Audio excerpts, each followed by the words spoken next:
ball, and Arsenal, that's the way they play their game. Lovely touch from Ramsey to get away from Benfica. Aaron Ramsey pretties it up! And there we have it! Yaya Sanogo gets his first Arsenal goal!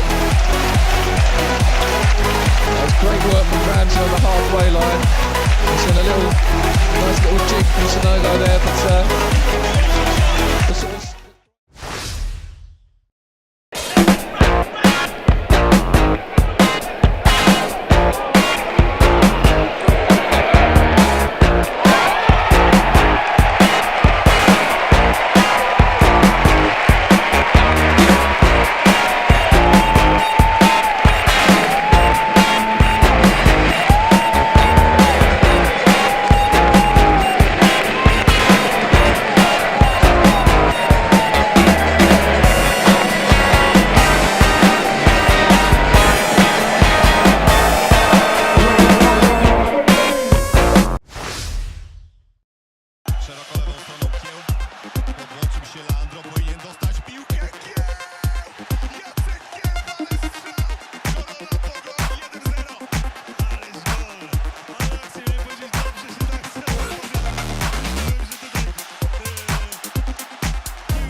levantou pro Léo Jaime de bicicleta, golaço! Golaço do Bragantino! Gol!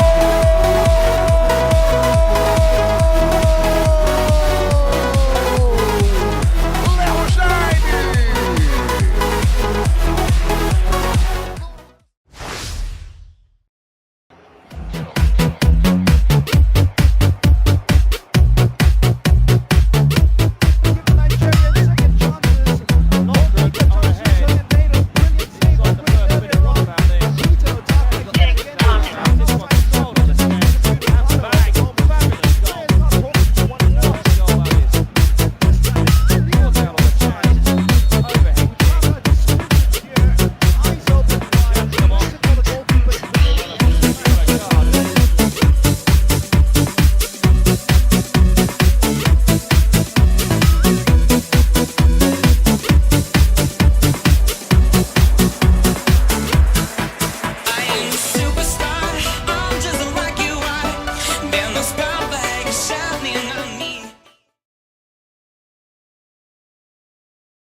I think the SDGs, they represent an opportunity because it is a new way of formulating where we want to take the planet and where we want to take the human society. And in that sense, it's really important to formulate them in a way that are easy to understand and that really means something to people.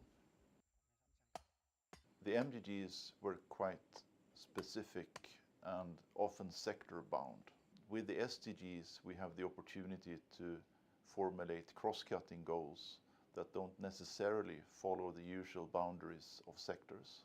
This is one of the points of a cross-cutting setup because forests are important throughout the development agenda. They're important for food security, they're important for protecting the environment, they're important for climate change, they're important for the green economy as it's developing. So we can't really place forests in one box. We need to figure out how forests can contribute across the range of sustainable development goals. We often hear about forests being under threat. And yet again, we hear about what I just mentioned, that forests are important across so many different goals. One of the issues is that we can't really find the solutions if we only look at the forest. Take, for example, the big forest fires that we had in Indonesia earlier this year. These fires were there because of agriculture activities. And unless we start working together across forestry and agriculture, we will not find the right solutions. So that's why we argue for a landscape perspective, so that we can find a basis to discuss these common solutions. I think once you step out of a sector approach and discuss this in a more open-ended way, then it becomes very obvious to many people that we have to find solutions across the landscape. And we hear that particularly, I would say, in the evolution of the RED, the reducing emissions from deforestation and forest degradation discussions. This is mainly under the Climate Change Convention, but it still represents a very big part of the landscape approach that we need. And in this evolution, it is becoming more and more clear that we need to look at the drivers of deforestation. That means we need to find out how forests and agriculture can coexist and with combined solutions. I think it's important to recognize that people are a central feature in landscapes. So it's not only about the natural resources as such. And therefore, if we want to measure progress, then we need to figure out what makes life better for people. So one of the measures needs to be something around livelihoods, probably income or something about assets for farmers and producers in the landscapes. Another issue is, of course, food. And the landscapes produce all our food. So we need to have a measure that tells us the amount and quality of food that's being produced. A third one, of course, bringing in the production of food, but also the wider aspects of protecting the environment, is ecosystem services. We need to have a measure that tells us that the landscapes are doing fine, they're healthy, they can continue to support our livelihoods. And a fourth one would have to do with the resource efficiency. We need to produce our food in more efficient ways. We can't continue to emit so much greenhouse gases. We can't continue to convert forests to farmlands and thereby emit many greenhouse gases. So resource efficiency would be the fourth one. And if I want to add a fifth one, that would have to do with biodiversity. We need to make sure that we have the ecosystems and the habitats that have the potential to carry biodiversity for the future. We have the knowledge and experience in many countries on how to follow, how to monitor the development of key factors for landscapes or countries as a whole.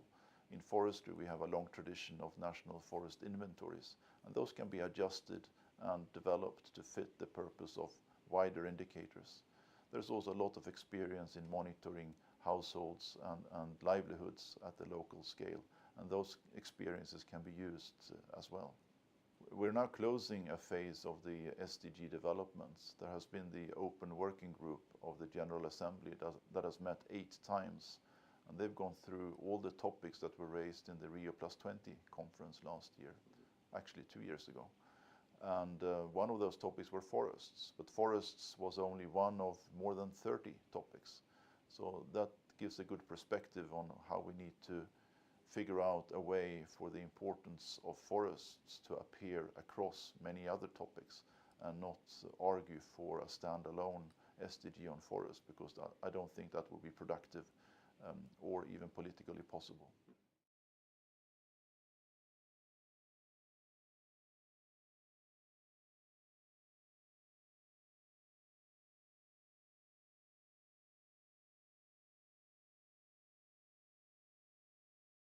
القصة يمر يتقدم ويمرر ممتازة من لمسة تمر لمصاتي رافينيا لفرناندو خطيرة شبابية عرضية